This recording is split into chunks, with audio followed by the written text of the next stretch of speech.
Mesdames, messieurs, j'espère que vous allez tous très bien. On se retrouve aujourd'hui pour une nouvelle vidéo qui va être très différente de ce qu'on a l'habitude de faire. Aujourd'hui, on va parler de jeux vidéo. Vous le savez, j'adore le cinéma, j'adore Marvel, DC, Star Wars, etc. Mais j'adore aussi le jeu vidéo depuis que je suis tout petit et je vais continuer de l'aimer, je vais continuer de vous en parler parce que c'est une passion chez moi. J'adore ça, j'adore en parler. Mais aujourd'hui se passe quelque chose d'assez grave. Vous avez sûrement entendu parler de l'affaire de la petite Louise qui est terrible. Voilà, c'est abominable comme affaire, qui a donc été assassinée à l'âge de 11 ans par une personne qui se nomme Owen. C'est une affaire qui est vraiment terrible les amis. Mais aujourd'hui on va parler de la réaction des médias suite à cette affaire, puisqu'on a appris que cette personne, du nom de Owen, aurait fait ce qu'il a fait, voilà cet acte terrible, suite au fait qu'il aurait perdu une game à Fortnite. Et donc, de là est partie une espèce d'accusation de la part des médias français sur les jeux vidéo. Et on est tellement dans le ridicule, dans l'irrespect, que ce soit par rapport aux jeux vidéo, aux développeurs, aux joueurs de jeux vidéo, mais aussi aux principales concernés dans l'affaire. C'est tellement un manque de respect que j'ai besoin d'en parler. On en a déjà vu, voilà, il y a déjà des influenceurs qui en ont parlé, vous avez sûrement vu la vidéo de Momo, vous avez sûrement vu la vidéo de Julien Chiez qui en a beaucoup parlé, il y a d'autres influenceurs qui en ont parlé autour et j'adore toutes ces vidéos parce qu'elles sont vraiment importantes en fait pour comprendre ce que les médias français font en ce moment même. C'est terrible selon moi ce qui est en train de se passer, on accuse littéralement le jeu vidéo dans cette affaire.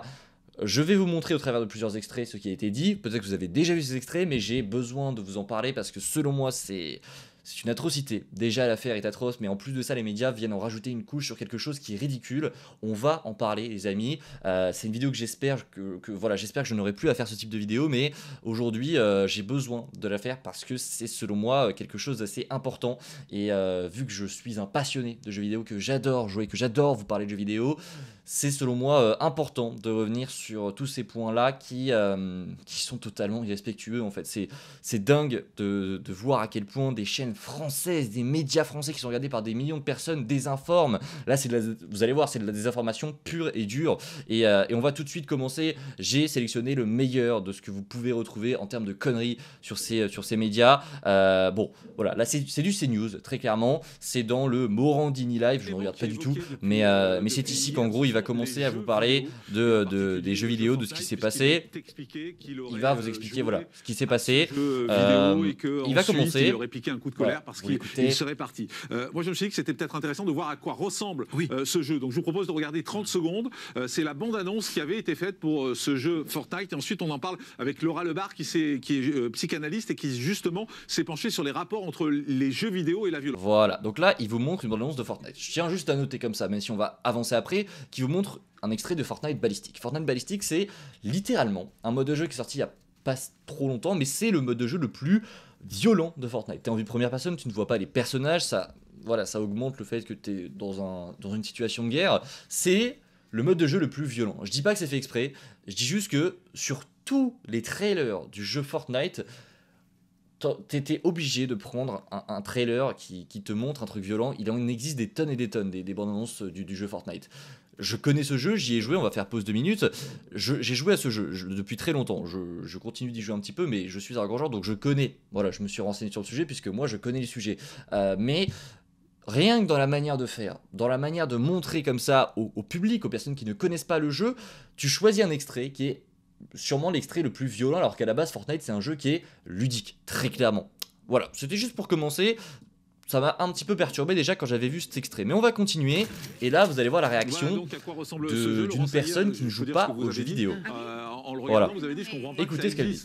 Pardon, oui, je sais que c'est critiquable ce que je dis, mais je le pense. Je comprends pas qu'on puisse prendre du plaisir à tuer. Ah oui, ça c'est différent. Mais Ça, c'est différent. Mais le fait que ça existe, c'est comme vous dites, je comprends pas qu'un film d'horreur existe. Ce que je veux dire, c'est que pour moi, c'est la même chose. Excusez-moi. Exactement. Je suis désolée que ça ne corresponde pas à ce que tout le monde dit ou pense. Non, mais c'est une position qui est différente. Moi, je pense que ça développe le. Mais un film d'horreur aussi, dans ce cas-là, un film où vous voyez les gens se. Non, mais là, on est acteur et je pense que ça développe des instincts. Le problème, c'est comme le Je pense que ça développe. Attendez, je vais répondre parce que là... On va aller jusqu'à la fin de ce qu'elle dit. Le judo, le karaté, tout ça. Ce que je veux dire par là... Oui, mais on tue pas les gens. On tue pas non plus là-dedans. Non, mais la criminologie... C'est marrant parce que les autres du plateau semblent défendre un petit peu ce qu'elle dit. Et le jeu vidéo. Jouer pour tuer. Je ne comprends pas. Voilà, c'est tout. Mais Gabriel... Bref. Voici la réaction d'une personne qui, très clairement, ne joue pas aux jeux vidéo. Alors, on ne va pas la juger parce qu'elle ne connaît pas, etc. Elle s'avance peut-être un petit peu trop sur ce qu'elle dit, très clairement, c'est même sûr. Elle ne comprend pas qu'on puisse tuer, etc. Bon, c'est vieux comme de l'eau de roche, très clairement. Ça, c'est les boomers, entre guillemets. On ne va pas les juger pour ça. On ne va pas tomber dans leur petit jeu. Évidemment, j'ai limite envie de dire que c'est un jeu d'acteur, ce qu'elle fait. Voilà, ça se trouve, on lui a dit de dire ça. J'en sais rien. On est tellement perdu dans ces médias. Bref, c'est la réaction de quelqu'un qui ne joue pas aux jeux vidéo, qui ne connaît pas, et vous allez voir que c'est ça tout le long. Sur plein de médias, les personnes qui te parlent de ce sujet devant des millions de Français ne connaissent pas le sujet. Dans une affaire aussi grave, ça me semble quand même être le minimum à faire, enfin se renseigner. On va continuer, parce que ces personnes ne connaissent pas Fortnite, ne connaissent pas le jeu, et vous allez voir, le plus lunaire arrive. Donc, j'ai coupé au même moment, là... je sais même pas comment il s'appelle, mais en gros le gars lui a demandé est-ce qu'il y a un lien entre la violence et les jeux vidéo. Voici la réponse. Est-ce que pour vous il existe un vrai lien entre les deux? Oui, Jean-Marc, merci beaucoup. Alors, Fondapol a publié une enquête justement là-dessus en expliquant que le risque d'agression chez les jeunes qui jouent aux jeux vidéo est similaire à ceux qui consomment de la cocaïne ou de la MDMA. Est-ce que vous venez d'entendre ce qu'elle vient de dire? Elle vient de dire que le risque d'agression chez les jeunes qui jouent aux jeux vidéo est similaire à ceux qui consomment de la cocaïne ou de la MDMA. Est-ce que vous vous rendez compte de ce qu'elle vient de dire? Les personnes qui jouent aux jeux vidéo ont autant de chances de tuer une personne que les gens qui consomment de la cocaïne, des drogues. Est-ce que vous vous rendez compte de ce qui a été dit? Est-ce que vous vous rendez compte de la généralité qui est faite autour des joueurs de jeux vidéo? Alors, c'est un média, c'est la télé. Le jeu vidéo, c'est un ennemi de la télé, très clairement. Donc, ne vous demandez pas pourquoi ils font ça. Ils font ça parce que quand tu joues aux jeux vidéo, tu ne regardes pas ces news. Tu ne regardes pas la télé. Donc, très clairement, le jeu vidéo est un ennemi pour la télé. Mais comment est-ce que tu peux sortir de telles atrocités? Dire que les personnes qui jouent aux jeux vidéo peuvent tuer une personne autant qu'un gars qui prend de la coke, qui prend des drogues. Comment est-ce que tu peux dire ça? Surtout quand tu ne précises pas certaines choses. Parce que là, son étude, je ne sais pas d'où elle la sort, et on va voir certaines études après. Je vous ai mis un extrait de Samuel Etienne qui est très intéressant. Comment est-ce que tu peux dire à la télé, devant des millions de personnes, que ceux qui jouent aux jeux vidéo, de manière générale, parce que là, elle ne fait pas de cas par cas, elle ne dit pas, ouais, ceux qui jouent 24 heures sur 24, non, elle te parle vraiment des joueurs de jeux vidéo. Elle se trompe donc dans ses propos, c'est une évidence, mais ce sont des professionnels, comment est-ce que tu peux dire ça à la télé? Donc selon eux, si on suit leurs propos, une personne qui joue à Mario Kart, qu'elle ait 8 ans, 25 ans, 50 ans, une personne qui joue à Mario Kart a autant de chances de tuer une personne qu'un gars qui a pris de la coke. Est-ce que vous vous rendez compte?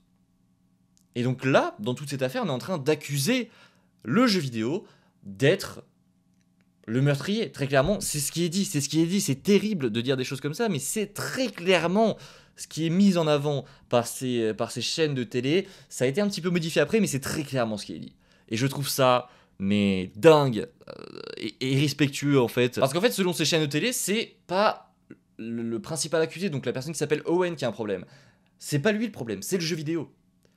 Pour eux, il a joué au jeu vidéo et le jeu vidéo a fait que il a été tué, cette petite fille. Donc pour eux, le mec n'avait pas un problème. Vous ne pensez pas sérieusement que le mec n'avait pas un problème? Il avait un casier. Il était violent déjà de base. Vous pensez pas qu'il y avait un problème autour? Vraiment. Vraiment. Et vous pensez vraiment que le problème, c'est les jeux vidéo? En fait, quand on les écoute, on a presque l'impression que si le jeu vidéo n'avait pas été là, Owen n'aurait pas fait ce qu'il a fait. C'était une bombe à retardement, très clairement. Le mec avait des problèmes, et les problèmes étaient déjà là. Le jeu vidéo n'a strictement rien fait. Et je trouve ça dingue de ne pas le voir. Enfin, vous êtes des experts, enfin vous êtes censés être des experts visiblement. Je trouve ça dingue de ne pas avoir le problème, j'ai 18 ans, je vois où est le problème. C'est un manque d'éducation.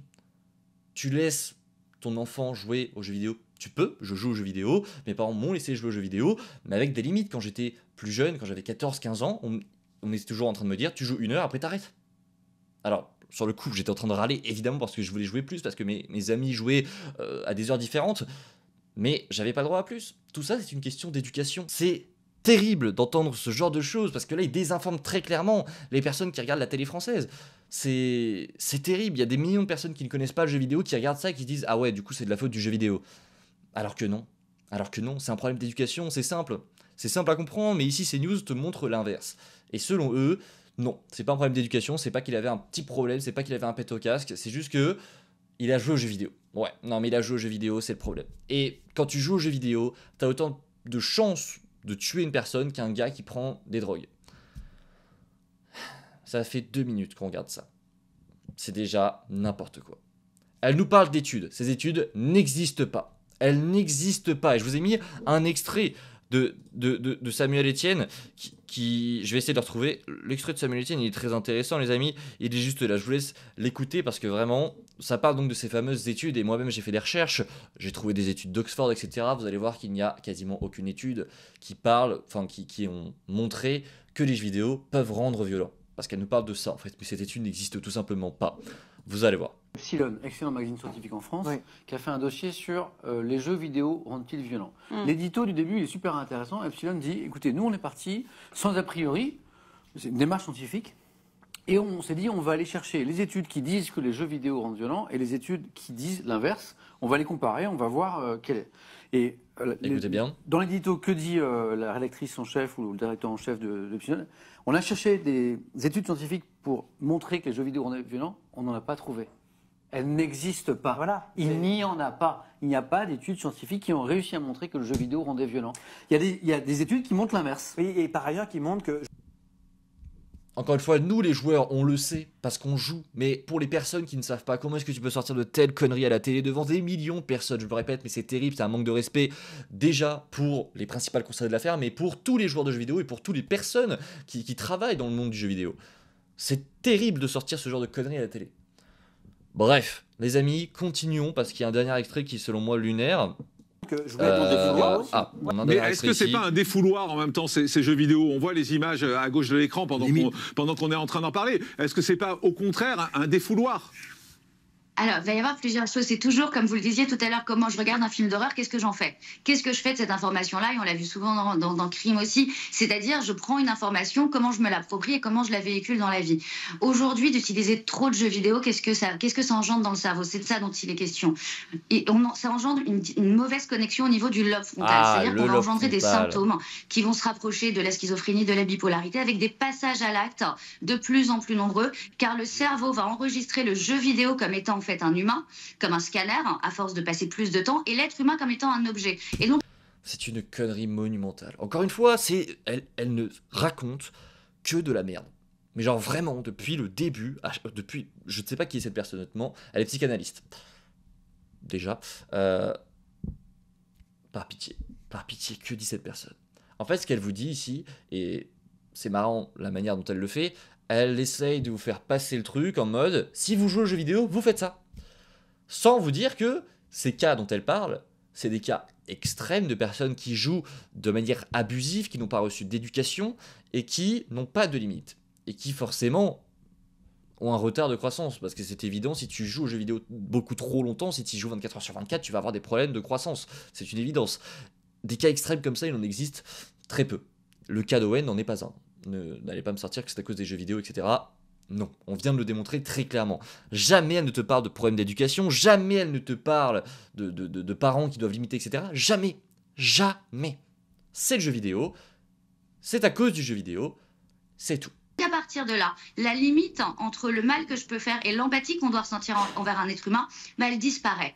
On ajoute à ça dans Fortnite, alors c'est pas le jeu le plus violent en plus, c'est un jeu qui a la... Enfin, ça n'est jamais arrivé, je crois.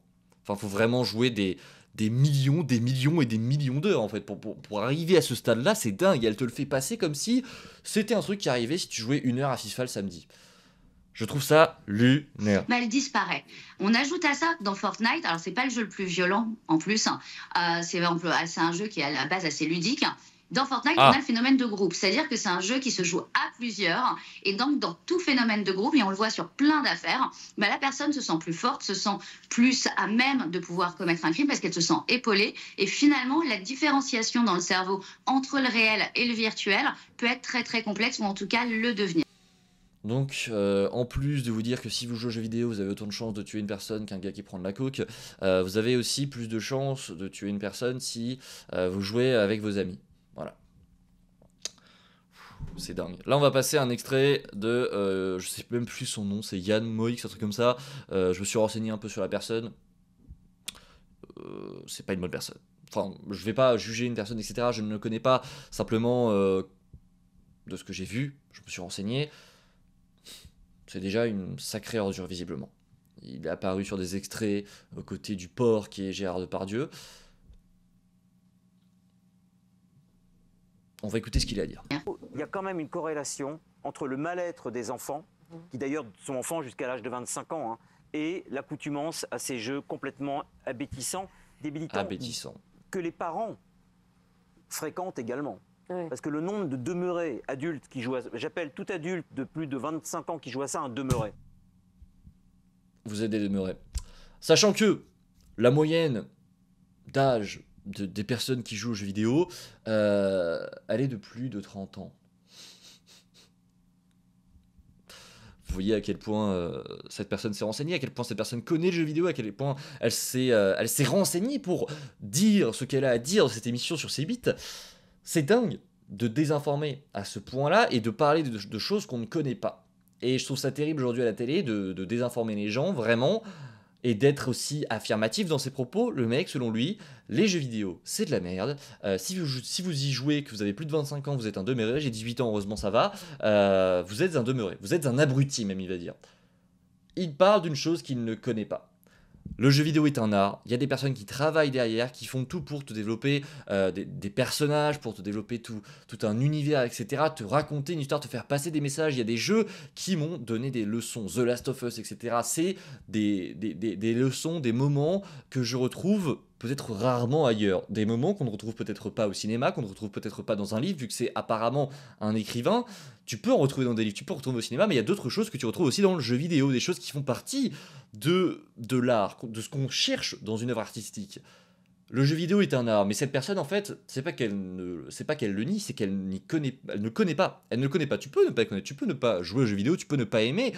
Tu peux faire ça, mais venir en parler à la télé, venir insulter les gens qui jouent aux jeux vidéo, je trouve ça assez dramatique. Il va même poursuivre en disant que vous êtes... Je n'ai aucun respect pour les adultes qui jouent aux jeux vidéo. Aucun respect. Je vais encore avoir des menaces sur Internet. Faut dire que tu cherches aussi.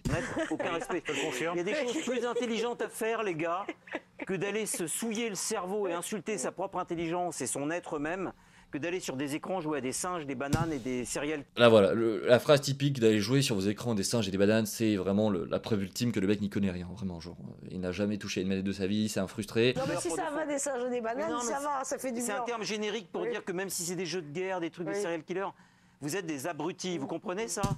Vous êtes des abrutis. Vous comprenez? Vous êtes des abrutis. Bref, ça va être tout pour moi. N'hésitez pas, petit like, partage, abonnement, c'était terrible de voir ce genre de choses. Faut arrêter vraiment, ça désinforme tout le monde. J'ai fait ces vidéos parce que j'avais besoin d'en parler, parce que ça me semble important de vous en parler. Voilà, vous me direz en commentaire ce que vous pensez de tout ça, mais je trouve ça répugnant. Voilà, je trouve ça terrible et honnêtement, j'avais besoin de vous montrer tout ça parce que je m'en sens obligé en fait. Je défends ma passion et on la mêle à quelque chose qui n'a pas lieu d'être et c'est un manque de respect total pour l'affaire, pour les personnes concernées dans l'affaire et pour les joueurs de jeux vidéo, pour les développeurs de jeux vidéo. Arrêtez s'il vous plaît de faire ce genre de choses, ça n'a aucun rapport, vous n'avez aucune preuve et vous parlez d'un sujet que vous ne maîtrisez pas, que vous ne connaissez pas. Bref, prenez soin de vous, faites attention à vous, c'est toujours le plus important et on se retrouve dès demain pour une nouvelle vidéo un petit peu plus positive, je l'espère. Ciao tout le monde.